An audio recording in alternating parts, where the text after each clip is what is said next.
अस्सलामुअलैकुम। एनाटॉमी और फिजियोलॉजी में आज ये हमारा थर्ड लेक्चर है जिसमें हमने पढ़ना है हीमोग्लोबिन के बारे में। सबसे पहले कि हम डिफ़ाइन करेंगे कि हीमोग्लोबिन है क्या। Haemoglobin is red oxygen carrying pigment present in the red blood cell. It consists of 4% heme and globin is 96%. सबसे पहले जो है वो हम हीमोग्लोबिन के बारे में देखते हैं। क्या है हीमोग्लोबिन? एक कंपाउंड है। जब दो जो है वो एलिमेंट्स कंबाइन होंगे या दो चीज़ें कंबाइन होंगी तो कंपाउंड बनाती हैं। इसमें क्या बन रहा है? कंबाइन हो रहा है एक haem group, iron containing group, और एक जो है वो ग्लोबिन प्रोटीन है। जब ये दोनों कंबाइन करती हैं तो ये बनाती हैं हीमोग्लोबिन। हीमोग्लोबिन जो है वो फर्स्टली उन्होंने बताया है कि इसका कलर क्या है, तो इसका कलर जो है वो रेड है हीम की वजह से। उसके बाद फंक्शन क्या है इसका? ऑक्सीजन को कैरी करना। और ये एक पिगमेंट है, लेकिन पाया कहाँ पे जाता है? ये रेड ब्लड सेल्स में मौजूद होता है। यानी कि रेड कलर का है, ऑक्सीजन कैरी करता है और रेड ब्लड सेल्स में मौजूद होता है। उसके बाद इसकी परसेंटेज जो है वो बताइए वो कितनी होती है। तो जब हमने कहा कि हीमोग्लोबिन जो है वो दो चीज़ों से मिलकर बना है, एक हीम ग्रुप और एक जो है वो ग्लोबिन ग्रुप। 4% क्या है वो हीम ग्रुप है और उसके बाद बाकी जो है 96% वो जो है वो ग्लोबिन पोर्शन है। सबसे पहले देखते हैं कि जो हीमोग्लोबिन है वो क्या है। Haem protein found only into the blood cells, यानी कि ये एक हीम कंटेनिंग जो प्रोटीन है जो कि रेड ब्लड सेल्स में मौजूद होती है। फंक्शन क्या है? फंक्शन इसका है कि ऑक्सीजन को ट्रांसपोर्ट करवाना है। उसके बाद contain a haem as a prostate group, तो प्रोस्थेटिक ग्रुप के तौर पर इसमें क्या मौजूद है? Haem group. और प्रोस्टेट ग्रुप क्या होते हैं कि प्रोस्थेटिक ग्रुप इस तरह के ग्रुप होते हैं जो हेल्प करते हैं किसी भी मालिक्यूल को क्या करने के लिए? बाउंड करने के लिए। यानी ऐसे हेल्पर मालिक्यूल हैं that is bounded to protein, जो कि प्रोटीन से बाउंड हो रहे हैं, वो होते हैं प्रोस्थेटिक ग्रुप। क्योंकि यहाँ पर एक्चुअली हीम ग्रुप जो है वो अटैच हो रहा है ग्लोबिन प्रोटीन के साथ, तो ये क्या है? ये एक प्रोस्थेटिक ग्रुप के तौर पर काम कर रहा है। Haem reversibly bind to the oxygen, यानी जो हीम का ग्रुप है ऑक्सीजन के साथ बॉन्ड बनाता है वो रिवर्सिबली बनाता है। रिवर्सिबली का क्या मतलब है कि bond formation is equal to bond जो है वो ब्रेकेज, यानी बॉन्ड जिस हिसाब में बन सकते हैं उस हिसाब में बॉन्ड ब्रेकेज होगी। अब ये रिवर्सेबल होगा यानी लूज़ बॉन्ड होगा, यानी बाइंड करके उसको लंग्स से बॉडी की तरफ ले जाएगा और फिर वहाँ पर क्या करेगा? जाकर इस बॉन्ड को ब्रेक करवा देगा, जिसकी वजह से ऑक्सीजन जो है वो बॉडी के अंदर रिमूव हो जाएगी। उसके बाद जो है वो the point of reversible bonding is when ever the oxygen is high intake and it is when ever it is low it is release, यानी कि वो पॉइंट जहाँ पर रिवर्सिबल बाइंडिंग हो रही है वो कब है? रिवर्सिबल बाइंडिंग तब हो रही है जब ऑक्सीजन की जो है वो हाई है, यानी बाइंड कर रहा है ऑक्सीजन के साथ जब ऑक्सीजन हाई है। और वहाँ पर ये दोबारा रिवर्सिबली बॉन्ड ब्रेक कब होगा? जब जो है वो इसकी कंसनट्रेशन लो होगी, जहाँ पर यानी जब ऑक्सीजन से इसने बाइंड किया वहाँ पर ऑक्सीजन की कंसनट्रेशन ज़्यादा थी और ला के रिलीज़ कहाँ कर रहा है? बॉडी के पार्ट में। और बॉडी के पार्ट में क्योंकि ऑक्सीजन की जो कंसनट्रेशन है वो कम है, यानी जहाँ हाई कंसनट्रेशन से बाइंड करेगा और लो कंसनट्रेशन पर आकर जो है वो इसको रिलीज़ करवा देगा। नेक्स्ट आता है कि हीम ग्रुप क्या होता है। A complex of protoporphyrins 9 and ferrous ion Fe2 positive. अब ये क्या है? ये एक कॉम्प्लेक्स है। ये प्रोटोपोरिफिराइन क्या है? ये एक फैक्टर है और इसके साथ फेरस जो है वो एक्चुअली फेरस आइन है जो कि हीम ग्रुप बनाता है। हीम क्या है? Iron containing ferrous containing group है। अब हीम का स्ट्रक्चर कैसा होता है कि जो फेरस है वो प्रेजेंट होता है सेंट्रल में, यानी हीम का मॉलिक्यूल जब बनेगा तो उसमें सेंटर में ऑक्सीजन होगा और ये वाला जो फेरस है वो फर्दर बाइंड हो जाएगा 4 नाइट्रोजन एटम के साथ। और वो 4 नाइट्रोजन एटम किसके होंगे?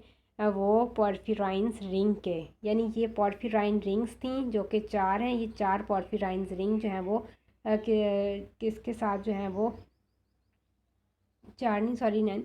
ये किसके बाद पॉलीफिराइन रिंग्स किसके साथ कर रही हैं? फेरस के साथ। तो इसमें फेरस सेंटर में है और साइड पे वो बॉन्ड बना रहा है 4 नाइट्रोजन के साथ, और वो नाइट्रोजन एटम किसके हैं, पोरफिराइंस रिंग के।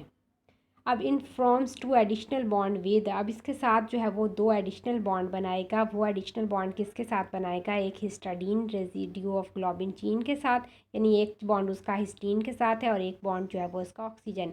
यानी फेरस ने जो है वो बॉन्ड नाइट्रोजन और फिर उसके बाद फर्दर बॉन्ड उसने ग्लोबिन चेन के साथ, यानी 4 बॉन्ड बनाए, तो ग्लोबिन की 2 चेन के साथ और एक जो है वो ऑक्सीजन के साथ। ये वाला स्ट्रक्चर है किसका, ये स्ट्रक्चर हमें नज़र आ रहा है हीम का। तो सबसे पहले सेंटर में क्या है, फेरस या जो है वो आयरन कंटेनिंग ग्रुप मौजूद है, जिसने क्या बनाए हैं, जिसने 4 जो है वो नाइट्रोजन बॉन्ड बनाए हुए हैं, किसके साथ, 4 नाइट्रोजन बॉन्ड इसने बनाए हैं पोरफायरिन्स रिंग के साथ। तो ये वाली रिंग जो एक्चुअली आपको यहाँ पर नज़र आ रही हैं, उनके साथ इन्होंने अपने 4 बॉन्डिंग बनाई हुई है।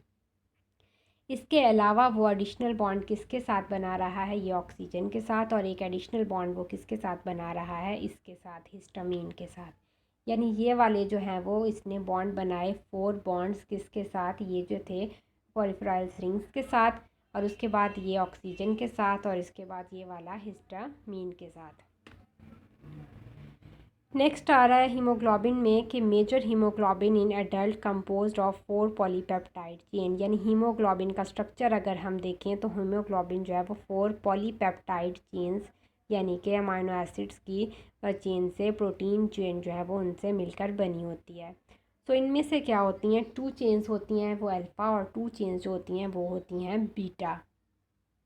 ये हम आप यहाँ पे देखते हैं कि ये क्या है, ये एक मॉलिक्यूल है जिसमें ये क्या है, 2 अल्फ़ा चेन्स हैं और 2 चेन्स कौन सी हैं, 2 beta chains. contain 2 dimers of alpha beta subunit. The dimers are held together by non-covalent interactions. अब इसमें क्या है, 2 डायमर हैं किसके, अल्फ़ा और बीटा, यानी अल्फ़ा और बीटा चेन्स के, और वो किस पर जुड़े हुए हैं, नॉन कोवलेंट इंटरेक्शन से। उसके बाद है each chain is a sub unit with a haem group in the centre that carry the oxygen. अब ये हर चेन जो है वो एक बॉन्ड बना रही है किसके साथ, सेंटर में हीम ग्रुप के साथ, यानी हर चेन का एक बॉन्ड ये इस तरह के 4 जो हीम ग्रुप आपको नज़र आएंगे यहाँ पर उनके साथ बना रही होती हैं। A haem molecule contain 4 haem group and carries 4 molecule of oxygen. तो अब इसके अंदर ये जो हमने देखे थे कि ये इस तरह के 4 जो हैं वो रिंग्स किसके हैं, ये 4 रिंग्स ये वाले हीमोग्लोबिन के रिंग हैं। तो जब ये 4 रिंग हीमोग्लोबिन के हैं तो ये कितनी ऑक्सीजन के साथ बॉन्ड बना सकते हैं, ये 4 ऑक्सीजन के साथ ही फर्दर बॉन्ड बना सकते हैं। जैसे हमने देखा था कि ये एक हीम का स्ट्रक्चर है जो एक ऑक्सीजन के साथ बॉन्ड बना रहा है। जब इस तरह के 4 होंगे तो ये 4 ऑक्सीजन के साथ बाइंड करेंगे।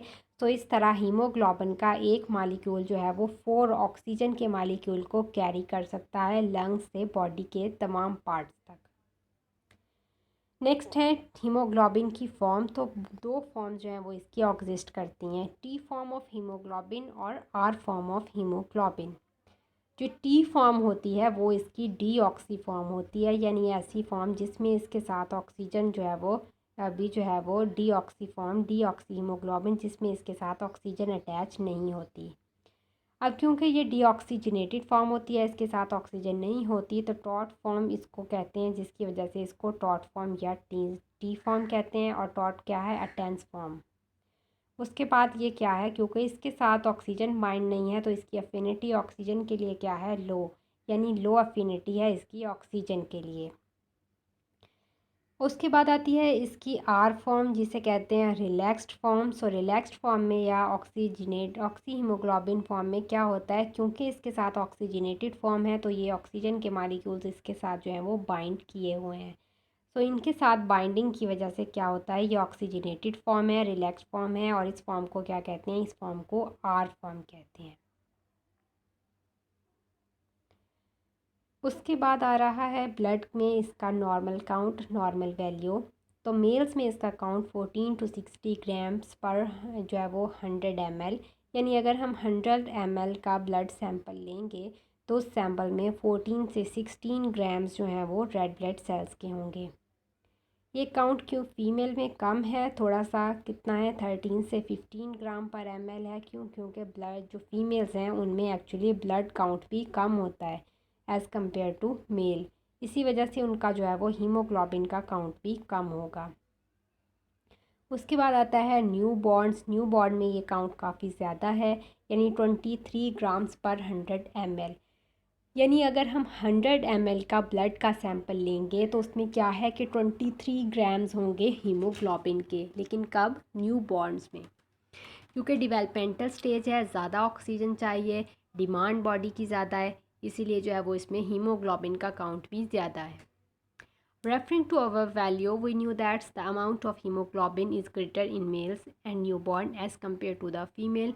यानी ऊपर वाले काउंट को देखकर हम कह सकते हैं कि जो रेड ब्लड हीमोग्लोबिन का काउंट है वो किस में ज़्यादा है, मेल्स में और न्यूबॉर्न्स में, और किससे कंपेयर करते हुए एज़ कंपेयर टू फीमेल्स, यानी मेल और न्यूबॉर्न में काउंट ज़्यादा है फीमेल के मुकाबले में।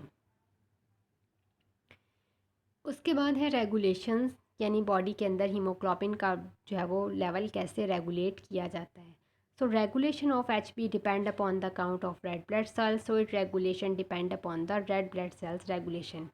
यानी क्योंकि जो रेड ब्लड सेल्स है एक्चुअली जो रेगुलेशंस उसकी हैं वही रेगुलेशन जो है वो HB की होंगी, क्योंकि HB क्या है, एक पिगमेंट है जो कि रेड ब्लड सेल्स में पाया जाता है, ऑक्सीजन को कैरी करवाता है, रेड कलर का पिगमेंट। तो अगर हमने इसका जो है वो नॉर्मल काउंट या नॉर्मल रेगुलेशन रखनी है तो क्या करना है कि हमने बॉडी के अंदर रेड ब्लड सेल का लेवल जो है वो उसको रेगुलेट कर रखना है। नेक्स्ट आ जाते हैं फिजियोलॉजिकल वेरिएशंस।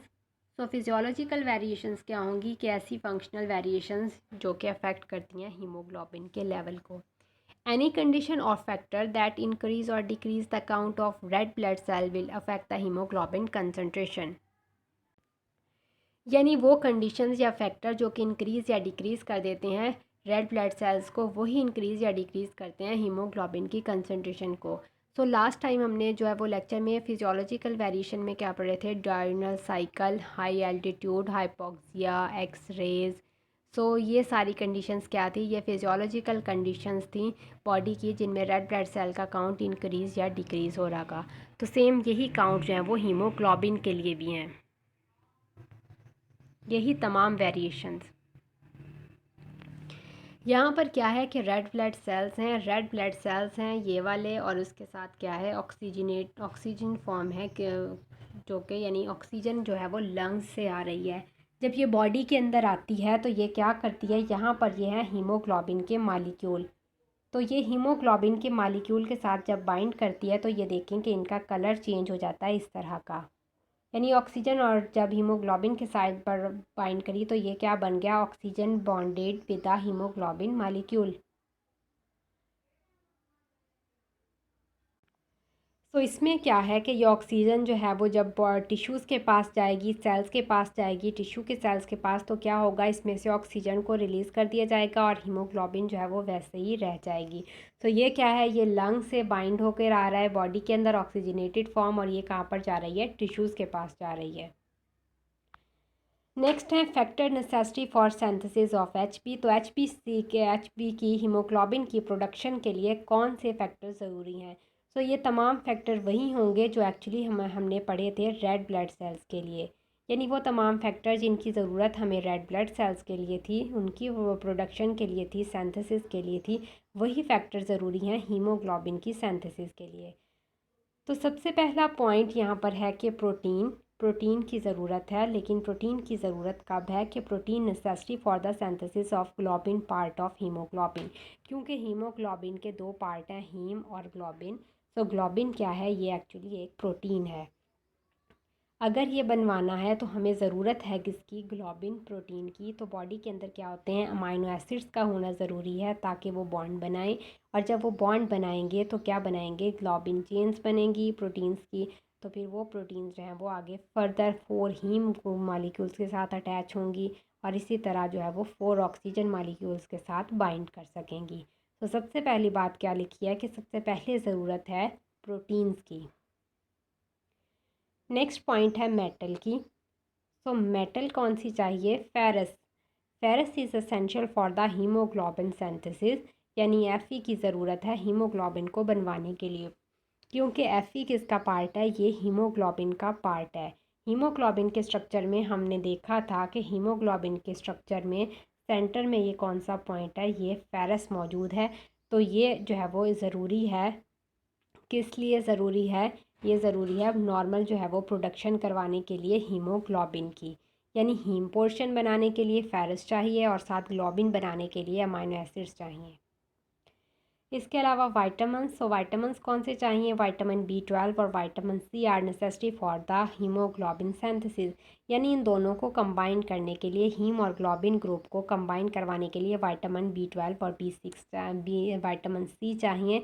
और ये विटामिन कहाँ पे होंगे, ये GIT से जो है वो एब्जॉर्ब होंगे, इंटेस्टाइन से एब्जॉर्ब होंगे, बॉडी में जाएंगे, लीवर के पास जाएंगे और लीवर लंग्स में के पास जाएंगे, वहाँ से ये जो है वो रिलीज़ करवाएंगे हार्मोन्स को। वो हार्मोन जो है वो जाके बोन मैरो को एक्टिवेट करेंगे और वहाँ पर जो है वो ये विटामिन C क्या करेगा, बाइंड ब्रेक डाउन करवा के इसका लेके जाएगा कहाँ पर, बोन्स की मैरो के पास, ताकि वहाँ पर जो है वो इनकी प्रोडक्शन करवाई जा सके रेड ब्लड सेल्स की या हीमोग्लोबिन की। नेक्स्ट क्या है, फंक्शंस। तो जो फंक्शन हमने पढ़े थे रेड ब्लड सेल्स के, तकरीबन वही फंक्शन है, वो है हीमोग्लोबिन के। तो सबसे पहला फंक्शन है ऑक्सीजन को ट्रांसपोर्ट करवाना। It is essential for oxygen carriage, it combine reversibly and loosely with the oxygen and supply from the lungs in the form of oxy haemoglobin.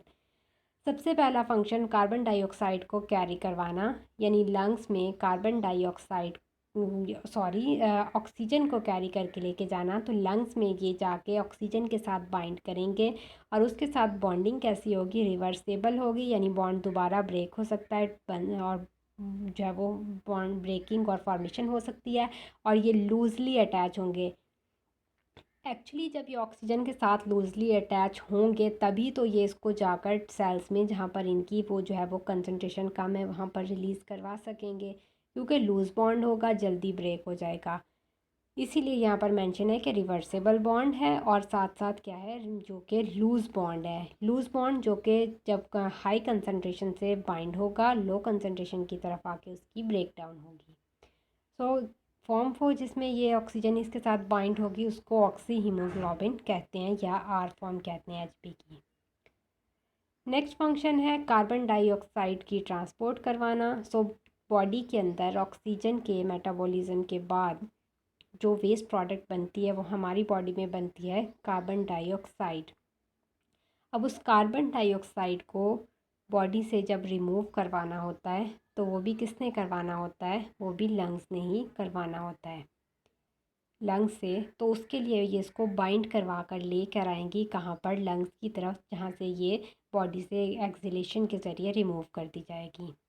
सो ये क्या है, ये एक पैसेज वे दिखाया हुआ है, एक समरी है जिसके अंदर प्राइमरी गैस ट्रांसपोर्ट हो रही है।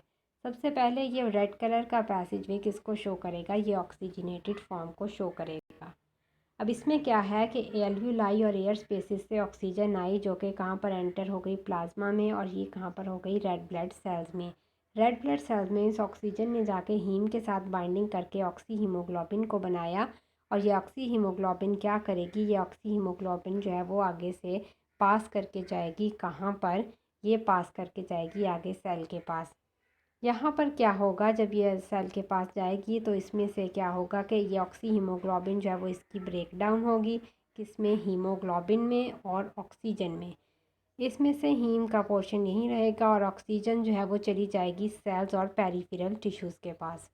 यहाँ से जाने के बाद ये क्या होगा, कार्बन डाइऑक्साइड जो कि सेल्स में प्रोड्यूस हो रही है, इस कार्बन डाइऑक्साइड को क्या करवाना है, इस कार्बन डाइऑक्साइड को रिमूव करवाना है।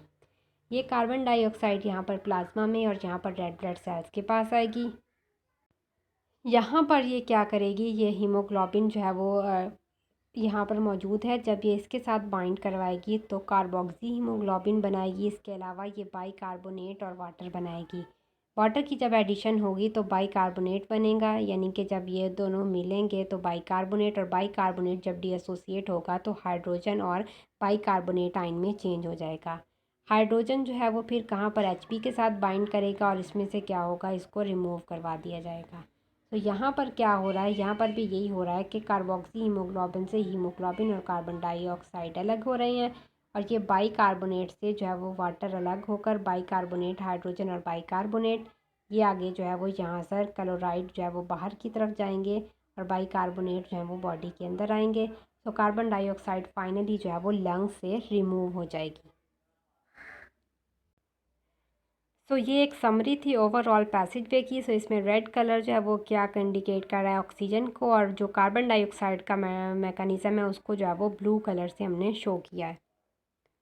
नेक्स्ट है एसिड बेस बैलेंस। तो बॉडी के अंदर क्या आता है कि due to globin fraction it act as a strong buffer and help to maintain the pH of the blood. यानी ब्लड इटसेल्फ एक बफर के तौर पर एक्ट करता है क्योंकि इसकी पीएच जो है वो 7.4 है, अल्कलाइन है। और बफर क्या होती है, any things which resist the change in pH, यानी बॉडी के अंदर पीएच जो है वो उसको चेंज नहीं होने देती, वो बफर है। तो बफर के तौर पर मेंटेन करेगा क्या, एसिड बेस का बैलेंस। नेक्स्ट आता है पिगमेंट। पिगमेंट में इन्होंने लिखा हुआ है कि बिलीरुबिन। बिलीरुबिन क्या होता है, ये एक येलो कलर का पिगमेंट होता है जो बॉडी में प्रोड्यूस होता है।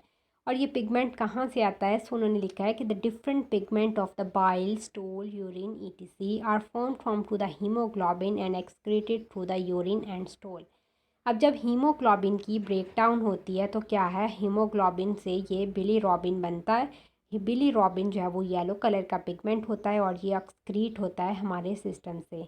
अगर तो वो गैस्ट्रोइंटेस्टाइनल सिस्टम से जा रहा है यानी कि स्टमक से और उसके बाद स्मॉल इंटेस्टाइन, लार्ज इंटेस्टाइन, तो ये फीसिस की फॉर्म में रिलीज़ होगा, फीसिस की फॉर्म में रिलीज़ होगा। और अगर नहीं तो फिर ये यूरिनरी सिस्टम से होगा, यूरिन की फॉर्म में। तो आपने देखा होगा कि हमारे फीसिस और हमारे यूरिन का कलर जो है वो थोड़ा सा येलो होता है। तो वो येलो कलर जो होता है वो एक्चुअली होता है बिलीरुबिन की वजह से, यानी ज़्यादा जो है वो ब्रेक डाउन होगी हीमोग्लोबिन की, तो बिलीरुबिन जो है वो ज़्यादा प्रोड्यूस होगा। और ये पिगमेंट्स कहाँ पर होंगे, यानी बाइल में हो सकते हैं, स्टूल और यूरिन में हो सकते हैं। सो लास्ट फंक्शन क्या है कि पिगमेंट को जो कि बिलीरुबिन की फॉर्म में बॉडी में मौजूद है उसको बॉडी से रिमूव करवाना।